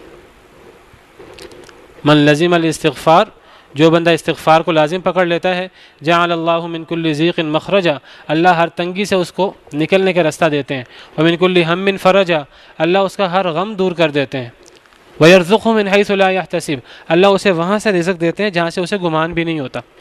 تو بہرحال اسی کا ذکر سیدنا یونس علیہ السلام نے کیا، تو یہ دعا عظیم ترین دعاؤں میں شمار ہوتی ہے، یہ دعا عظیم ترین دعاؤں میں شمار ہوتی ہے۔ کوئی بندہ کہ یہ دعا تو حضرت یونس علیہ السلام نے کی تھی، اللہ نے حضرت یونس علیہ السلام کی دعا قبول کر لی، اللہ کے نبی تھے، اللہ کے برگزیدہ بندے تھے، اللہ ہماری تو نہیں سنتا۔ اللہ فرماتے ہیں نہیں، یہ غلط فہمی ہے، یہ جو قصے اللہ تعالیٰ ہمیں بیان کر رہے ہیں یہ صرف کہانیوں کے طور پر اللہ بیان نہیں کر رہے، یہ قصے اللہ اس لیے بیان کر رہے ہیں ہم نے ان پہ عمل کرنا ہے۔ حضرت یونس علیہ السلام نے مشکل میں جو دعا مانگی، تو ہم جیسے گناہ گار بھی مشکل میں پھنسیں، اللہ ہمیں بچائیں مشکل سے، اگر مشکل آ جائے تو ہم اللہ سے دعا کریں۔ اس طرح اللہ فرماتے ہیں کہ ہم نے ان کی دعا قبول کی اور ہم نے ان کو غم سے نجات دی، وَكَذَلِكَ نُنْجِي الْمُؤْمِنِينَ، اسی طرح ہم مؤمنین کو نجات دیا کرتے ہیں۔ کیا مطلب؟ یہ وعدہ ہے اللہ کا، اگر کوئی مومن بھی اس جیسی کیفیت میں پھنس جائے اور اگر اللہ سے دعا کرے تو اللہ مؤمنین کو بھی نجات دیتے ہیں، جس طرح اللہ رب العالمین نے سیدنا یونس علیہ السلام کو نجات دی۔ جی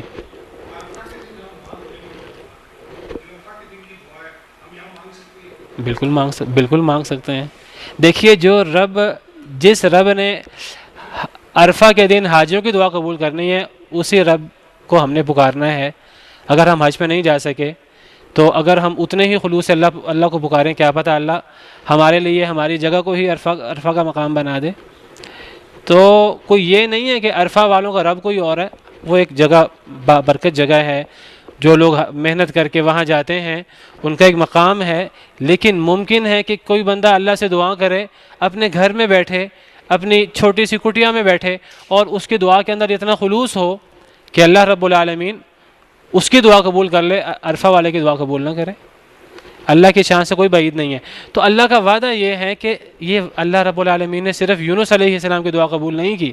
اللہ فرماتے ہیں ہم نے یونس علیہ السلام کی دعا قبول کی، ان کو ہم نے غم سے نجات دی، اور ہر مومن کو ہم اسی طرح نجات دیں گے۔ اور یہ اللہ کا وعدہ ہے۔ اللہ فرماتے ہیں کذالک حقا علینا نصر المؤمنین، ہم پر لازم ہے کہ ہم مؤمنین کی مدد کریں۔ اللہ نے اپنے اوپر لازم کیا ہوا ہے۔ اللہ رب العالمین اتنی عظیم ذات ہے، اللہ پر کون لازم کر سکتا ہے کسی بات کو؟ اللہ پر پوری دنیا مل جائے کوئی بات لازم نہیں کر سکتی۔ اللہ نے اپنے فضل و کرم سے اپنے پر ایک چیز لازم کر لی ہے، مومن کی مدد کرنا۔ لیکن تب جب مومن اللہ سے مدد مانگے، جب مومن اللہ سے دعا مانگے تو اللہ رب العالمین مدد کرتے ہیں۔ یہ تو چلائیے، تو اللہ رب العالمین سے ہمیں زیادہ سے زیادہ مدد مانگنی چاہیے، زیادہ سے زیادہ دعا کرنی چاہیے، اور ہمیں ان مغالطوں میں نہیں پڑنا چاہیے کہ اللہ تو نیک لوگوں کی سنتا ہے، اللہ تو نبیوں کی سنتا ہے، یہ ساری نبیوں کی دعائیں ہیں۔ اللہ نبیوں کی بھی سنتے ہیں، اور اللہ نبیوں کے ساتھ ساتھ اللہ تعالیٰ مومنوں کی بھی سنتے ہیں، اللہ مومنوں کی بھی سنتے ہیں، اللہ گناہ گاروں کی بھی سنتے ہیں۔ بہت بڑا وسوسہ ہے شیطان کا، بہت بڑا وسوسہ ہے کہ اللہ گناہ گاروں کی نہیں سنتا۔ اللہ فرماتے ہیں کہ میں ہر ایک کی سنتا ہوں، میں ہر پکارنے والے کی پکار کو سنتا ہوں۔ اللہ کا فرمان ہے، اللہ کا فرمان ہے قرآن کریم کے اندر، وقال ربکم ادعونی استجب لکم، تمہارے رب نے کہا مجھے پکارو میں تمہاری پکار کو قبول کروں گا۔ یہاں اللہ رب العالمین نے نہیں فرمایا کہ اے نبیو تم مجھے پکارو میں تمہاری پکار قبول کروں گا، نہیں فرمایا کہ اے صحابہ تم مجھے پکارو تمہاری پکار قبول کروں گا، نہیں فرمایا کہ اے ولیو تم مجھے پکارو تمہاری پکار قبول کروں گا، فرمایا تمہارے رب نے کہا۔ اللہ جس کا رب ہے وہ گناہ گار ہے، فرما بردار ہے، اللہ کا قریب ہے، اللہ کا دور ہے۔ اللہ جس کا رب ہے، اللہ کا بندہ اللہ کو پکارے، اللہ اس کی پکار قبول کریں گے۔ اللہ رب العالمین تو کافروں کی پکار سن لیتے ہیں، اللہ رب العالمین تو شیطان کی دعا قبول کر لیتے ہیں، اللہ رب العالمین گناہ گار کی دعا کیوں نہیں قبول کریں گے؟ شیطان نے اللہ سے دعا کی اس وقت جب اللہ رب العالمین شدید ناراض تھے اس پر، جب اس نے حضرت آدم علیہ السلام کو سجدہ کرنے سے انکار کر دیا اور اللہ رب العالمین کے سامنے اکڑ گیا، تو اللہ رب العالمین سے دعا کرنے لگا۔ اس کو پتا تھا دعا تو اللہ نے قبول کرنی ہے، اللہ سے کہنے لگا اے اللہ قیامت تک کے لیے زندگی دے دے۔ اللہ سے دعا مانگی، اللہ نے اس کی بھی دعا قبول کر لی۔ اللہ نے فرمایا انک من المنظرین، تجھے ڈھیل دے دی گئی ہے۔ شیطان کی دعا اللہ قبول کر لیتے ہیں، اللہ کافروں کی دعا قبول کر لیتے ہیں، تو اللہ گناہ گار مومنوں کی دعا قبول نہیں کریں گے؟ اللہ قبول کریں گے۔ یہ شیطان کا وسوسہ ہے کہ اللہ گناہ گاروں کی دعا قبول نہیں کرتے، اللہ گناہ گاروں کی تو قبول کرتے ہیں۔ ایک بندہ اس کے گناہوں سے زمین بھر جائے، اس کے گناہ زمین و آسمان کے درمیان خلا کو پر کر دیں، اگر اللہ کو پکارے تو اللہ رب العالمین لمحہ سے پہلے اسے معاف کر سکتے ہیں۔ قل یا عبادی الذین اسرفوا علی انفسہم لا تقنطوا من رحمت اللہ، یہ آیت کریمہ گناہ گاروں کے لیے نہیں تو کس کے لیے ہے؟ نبیوں کے گناہ تو زمین و آسمان کے برابر نہیں ہوتے، نبی تو اپنے اوپر اس طرح زیادتیاں نہیں کرتے، تو یہ اپنے اوپر زیادتی کرنے والوں کے بارے میں یہ آیت ہے۔ میرے بندوں سے کہہ دیجیے جنہوں نے اپنے اوپر زیادتی کی، جنہوں نے بہت زیادہ گناہ کیے، ان سے کہہ دیجیے اللہ کی رحمت سے کبھی نا امید نہ ہونا۔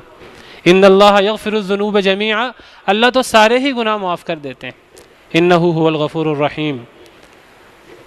ایک اور جگہ اللہ فرماتے ہیں والذین اذا فعلوا فاحشة او ظلموا انفسهم ذکروا اللہ فاستغفروا لذنوبهم ومن یغفر الذنوب الا اللہ، کہ کچھ لوگ ایسے ہیں جو بے حیائی کا کام کرتے ہیں، زنا کرتے ہیں، بے حیائی کرتے ہیں، فحاشی کرتے ہیں۔ کتنا بڑا گناہ ہے فحاشی، اتنا بڑا گناہ ہے کہ سب سے زیادہ اگر اللہ کو غیرت آتی ہے تو اس پر کہ اللہ کا کوئی بندہ زنا کرے، اللہ کی کوئی بندی زنا کرے، سب سے زیادہ اللہ کو اس پر غیرت آتی ہے۔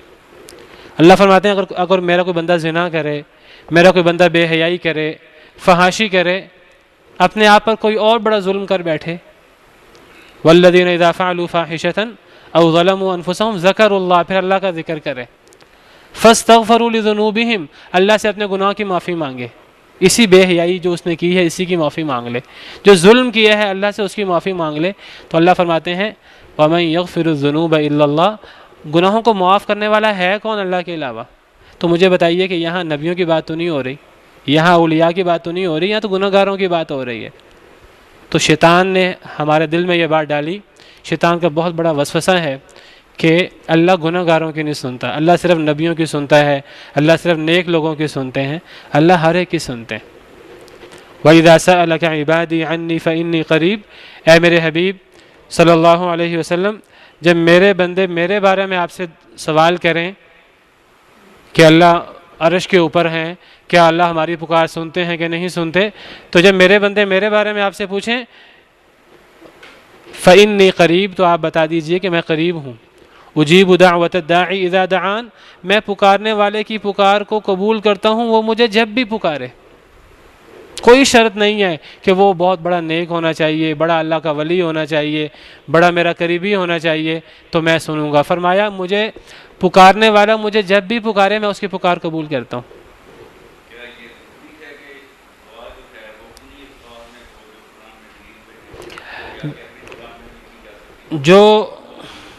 جو الفاظ قرآن پاک کے ہیں، قرآنی دعائیں، وہ مسنون دعائیں ہیں اور ان کے اندر بڑی گہرائی ہے۔ جو الفاظ نبی پاک صلی اللہ علیہ وسلم نے دعائیں کی اللہ رب العالمین سے احادیث مبارکہ میں موجود ہیں، وہ مسنون دعائیں ہیں، ان کے اندر اتنی گہرائی ہے اور ان کے اندر ایسے ایسے الفاظ ہیں کہ ہم جتنی بھی کوشش کر لیں ہم وہ الفاظ نہیں لا سکتے، وہ جو جوامع الکلم ہیں، وہ جو گہرائی ہے ہم وہ نہیں لا سکتے۔ تو سب سے بہتر یہی ہے ہم قرآنی دعائیں کریں، ہم مسنون دعائیں کریں جو ہمارے پیارے نبی صلی اللہ علیہ وسلم نے کی، لیکن یہ لازمی نہیں ہے، انسان اس کے علاوہ بھی دعا کر سکتا ہے، انسان اپنی دعا بھی کر سکتا ہے، اپنے انداز سے بھی اللہ کی تعریف کر سکتا ہے، اپنی زبان میں بھی دعا کر سکتا ہے، اپنی زبان میں بھی دعا ہو سکتی ہے، بس نماز ہو تو نماز کے اندر اپنی زبان میں دعا نہیں کرنی چاہیے، نماز عربی زبان میں ہوتی ہے، نماز کے اندر اگر ایک انسان سجدے میں ہو، سلام پھیرنے سے پہلے دعاؤں کا وقت ہے تو انسان عربی میں دعا کر سکتا ہے، لیکن نماز کے علاوہ انسان رات کو تہجد کے وقت سجدے میں، نماز کے علاوہ سجدے میں گر کر اللہ سے مانگے یا ویسے کسی وقت اللہ کے سامنے ہاتھ اٹھا لے تو انسان کسی بھی زبان میں اللہ سے دعا کر سکتا ہے۔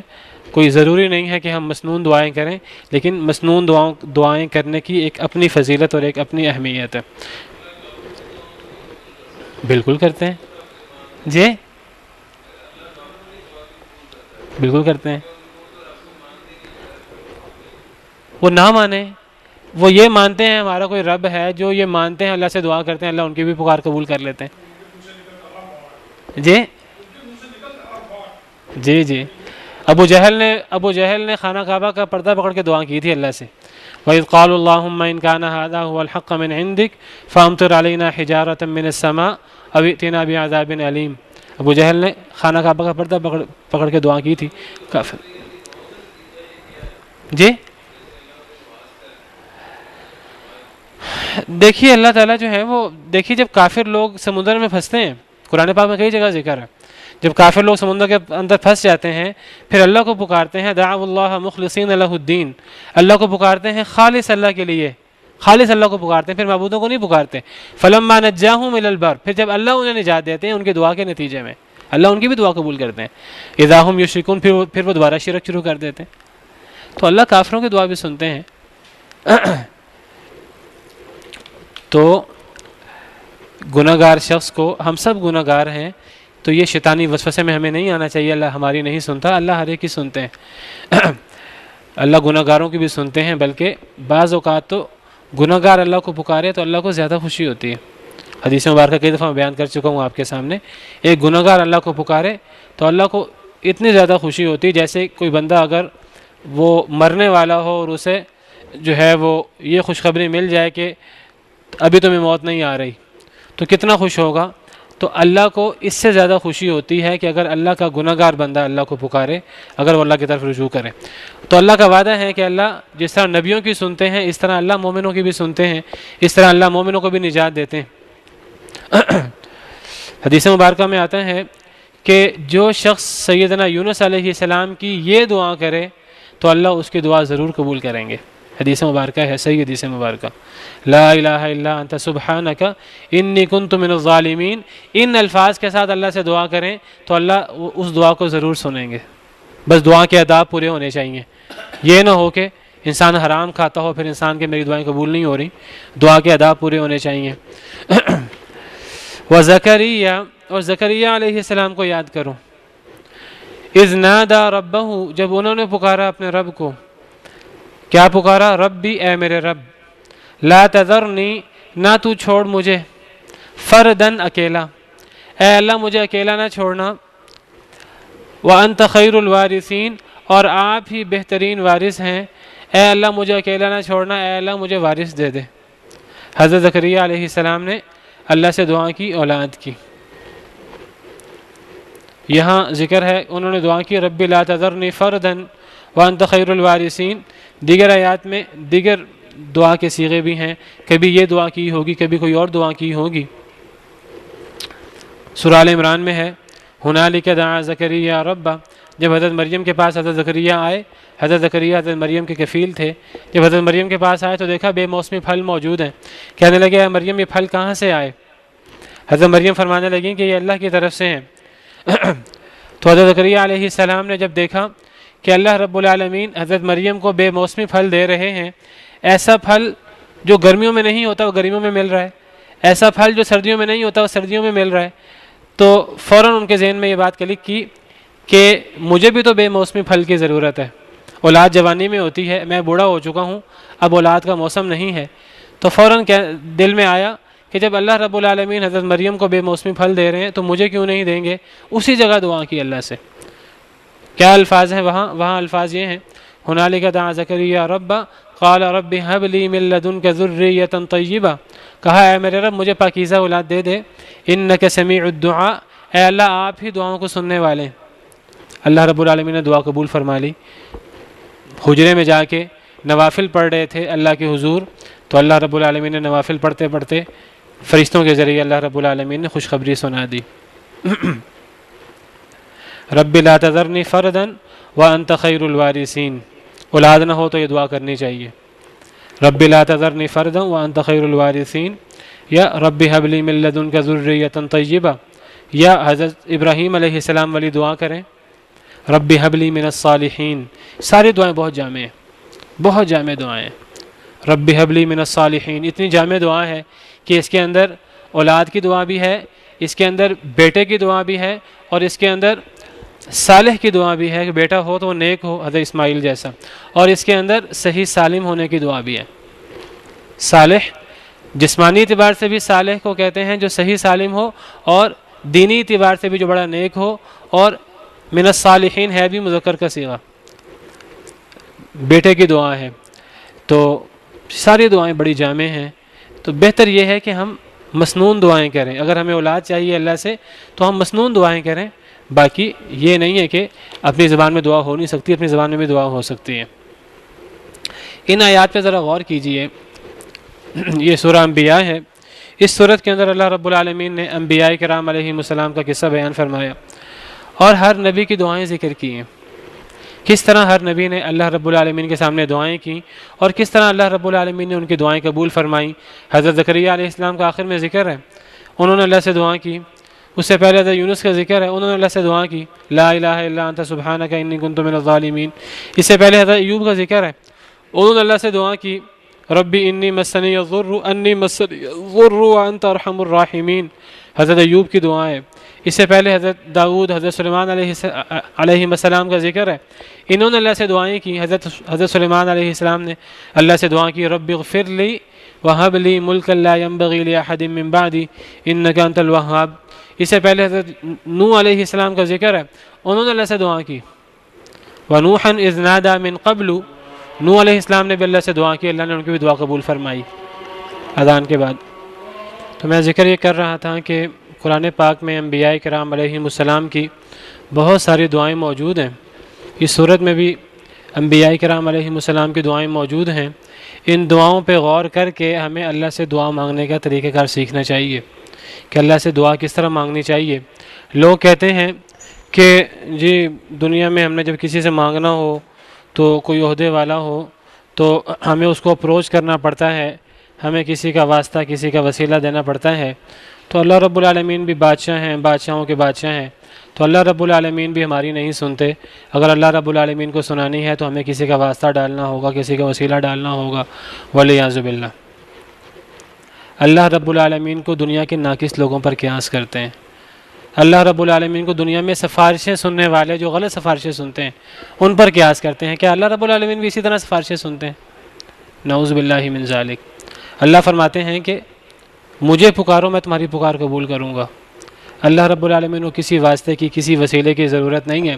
ان انبیاء کرام علیہ السلام کی دعاؤں پہ غور کریں، کس طرح ان انبیاء کرام علیہ السلام نے اللہ کو ڈائریکٹ پکارا. انہوں نے کسی کا واسطہ نہیں دیا، کسی کا وسیلہ نہیں دیا. کچھ لوگ تو یہاں تک کہتے ہیں انبیاء کرام علیہ السلام نے بھی اللہ کو واسطہ دیا.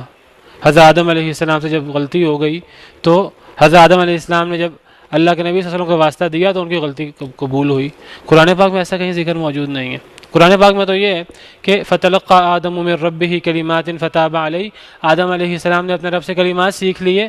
جب انہوں نے ان کلمات کے ساتھ اللہ سے دعا کی تو اللہ نے دعا قبول فرمائی. اور وہ دعا کیا تھی وہ بھی قرآن میں موجود ہے. ربنا ظلمنا انفسنا وان لم تغفر لنا وترحمنا لنكونن من الخاسرین. کہاں ہے اس میں واسطہ؟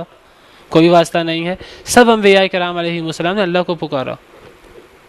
ربی لا تذرنی فردا، اللہ کو پکارا ہے میرے رب. لا الہ الا انت سبحانک انی کنت من الظالمین، اللہ کو پکارا. ربی انی مسنی الضر وانت ارحم الراحمین، اللہ کو پکارا ڈائریکٹ. حضرت ایوب علیہ السلام نے، حضرت نوح علیہ السلام نے ڈائریکٹ اللہ کو پکارا. ونوحا اذ نادى من قبل فاستجبنا له. حضرت نوح علیہ السلام نے بھی اللہ کو پکارا.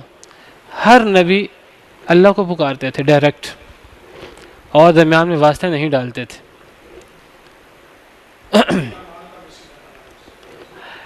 اللہ کو اللہ کی صفات کا واسطہ دینا چاہیے یا اللہ کو اپنے نیک اعمال کا واسطہ دیا جا سکتا ہے، یا پھر زیادہ سے زیادہ انسان کسی زندہ بزرگ کے پاس جا کر اسے دعا کروا لے. یہ تین صورتیں ہیں وسیلے کی جو جائز صورتیں ہیں.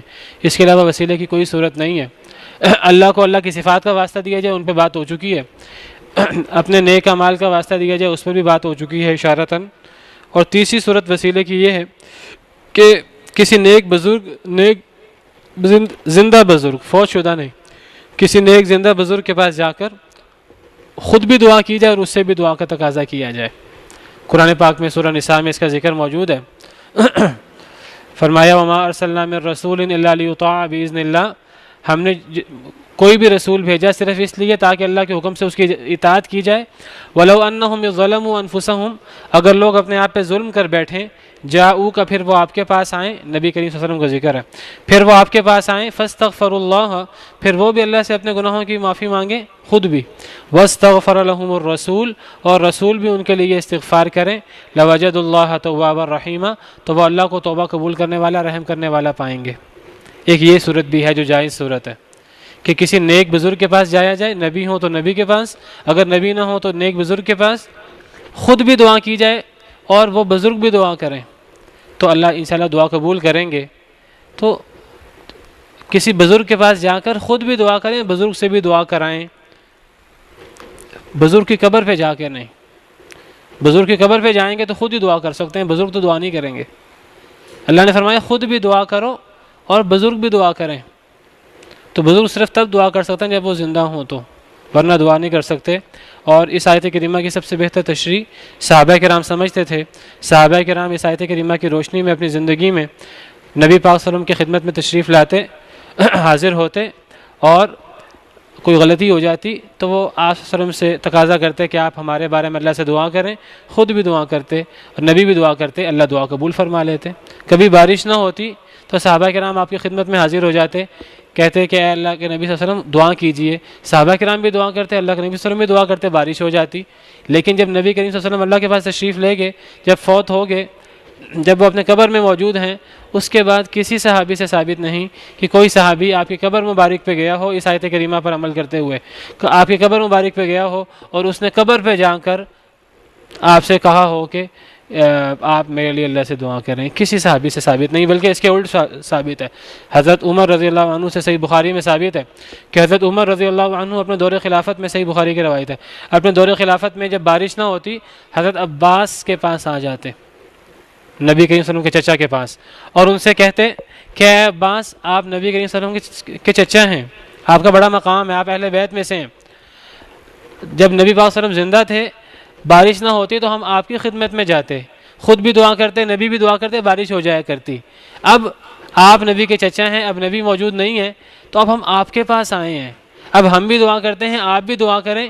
حضرت عمر بھی دعا کرتے، دیگر صحابہ بھی، حضرت عباس بھی دعا کرتے، بارش ہو جایا کرتی، صحیح بخاری کے اندر موجود ہے۔ حضرت عمر رضی اللہ عنہ مدینہ منورہ میں موجود تھے، مدینہ منورہ میں نبی پاک صلی اللہ علیہ وسلم کی قبر موجود تھی، تو کسی صحابی سے ثابت نہیں ہے کہ وہ صحابی نبی پاک صلی اللہ علیہ وسلم کی قبر پہ گئے ہوں۔ تو کسی فوت شدہ کی قبر پہ جا کر یا دور سے ہی کسی کا واسطہ ڈال دیا جائے، کسی کا وسیلہ ڈال دیا جائے، تو یہ ایک حرام وسیلہ ہے، ایک ناجائز بات ہے، یہ جائز نہیں ہے۔ کوئی اللہ سے دعا، دیکھیے اللہ سے کوئی دعا کرے وہ تو سمجھ میں آتا ہے، مجھے ضرورت ہے دعا کرانے کی، میں بزرگ کے پاس چلا جاؤں۔ حضرت یعقوب علیہ السلام کے بیٹے، حضرت یوسف علیہ السلام کے بھائی، جب اپنی غلطی کا پتہ لگا، حضرت یوسف علیہ السلام واپس آ گئے، تو انہوں نے اپنے باپ سے کہا، حضرت یعقوب سے، اے ابا جان ہمارے لیے اللہ سے استغفار کر دیجئے۔ زندہ بزرگ سے کہا جا سکتا ہے، کیونکہ زندہ بزرگ خود دعا کرے گا اللہ سے، لیکن یہ بات صحیح نہیں ہے کہ ایک انسان کسی دوسرے شخص کا دور سے ہی وسیلہ ڈال دے۔ پتہ کیا مطلب ہے اس بات کا؟ اس بات کا مطلب یہ ہے کہ اس بزرگ کا اللہ رب العالمین پر اتنا بڑا حق ہے کہ اللہ رب العالمین اس کی بات موڑ نہیں سکتے۔ اے اللہ، آپ کو فلاں کا واسطہ میری دعا قبول کر لیں، کیا نعوذ باللہ اس فلاں کی اللہ پر اتنا حق ہے کہ اللہ اس کی بات موڑ نہیں سکتے؟ کوئی شخص دنیا میں ایسا نہیں کہ جس کا اللہ پر اتنا بڑا حق ہو کہ اللہ اس کی بات موڑ نہ سکیں۔ اللہ پر کسی کا اللہ پر یہ حق نہیں ہے۔ تو اللہ کو یہ کہنا، اے اللہ آپ کو فلاں نبی کا واسطہ، فلاں فوت شدہ کا واسطہ، یہ جائز نہیں ہے، یہ دعا کے آداب کے منافی ہے، اور یہ بات شرک تک پہنچ جاتی ہے، یہ بات شرک تک پہنچ جاتی ہے۔ اللہ کو ڈائریکٹ پکارنا چاہیے۔ مشرکین مکہ کا یہ طریقہ کار تھا کہ مشرکین مکہ جب اللہ سے دعا کرتے تھے تو اللہ سے دعا کرتے ہوئے اپنے معبودوں کا وسیلہ ڈالا کرتے تھے۔ اللہ رب العالمین نے جب قوم عاد، وہ بھی یہی کام کرتی تھی، وہ بھی اپنے بزرگوں کا وسیلہ ڈالا کرتی، تو اللہ نے قرآن پاک میں ذکر کیا، جب اللہ رب العالمین نے قوم عاد پر عذاب اتارا تو اللہ رب العالمین نے پھر طنزاً کہا، فلولا نصرهم الذين اتخذوا من دون الله قربانا آلهة، پس کیوں نہیں مدد کی قوم عاد کی ان لوگوں نے جن کو انہوں نے اللہ کے علاوہ پکڑ رکھا تھا معبود۔ کیوں معبود پکڑ رکھا تھا؟ قرباناً، قرب حاصل کرنے کے لیے، اللہ کا قرب حاصل کرنے کے لیے۔ کچھ لوگ کہتے ہیں کہ ہم فلاں لوگوں کی عبادت اس لیے کرتے ہیں، ہم فلاں لوگوں کو نظر اس لیے دیتے ہیں کہ وہ ہمیں اللہ سے قریب کر دیں گے، اللہ ہماری نہیں سنتے، وہ ہمیں اللہ کے قریب کر دیں گے۔ مشرکین مکہ سے پوچھا جاتا کہ تم لات منات عزا کو کیوں پکارتے ہو، تو مشرکین مکہ کیا کہتے ہیں؟ وہ یہی بات کہتے تھے جو آج ہم کہتے ہیں۔ مشرکین مکہ سے پوچھا جاتا کہ تم لات منات عزا کو کیوں پکارتے ہو، تو اللہ فرماتے ہیں والذین اتخذوا من دونہ اولیاء، جنہوں نے اللہ کے علاوہ اولیاء بنا رکھے ہیں، معبود بنا رکھے ہیں، ان سے پوچھا جائے تم نے معبود کیوں بنا رکھے ہیں، وہ جواب دیتے ہیں ما نعبدہم الا لیقربونا الی اللہ زلفی، ہم اس لیے ان کی عبادت کرتے ہیں تاکہ یہ ہمیں اللہ کے قریب کر دیں، ہم اللہ سے دور ہیں، ہمیں یہ بزرگ اللہ کے قریب کریں گے۔ بھئی جن بزرگوں کو ہم سمجھتے ہیں کہ وہ ہمیں اللہ کے قریب کریں گے، وہ بزرگ اپنی زندگی میں کیا کرتے تھے؟ وہ بزرگ اپنی زندگی میں ڈائریکٹ اللہ سے دعائیں مانگا کرتے تھے۔ اللہ نے اس کا ذکر کیا سورہ بنی اسرائیل میں۔ اللہ فرماتے ہیں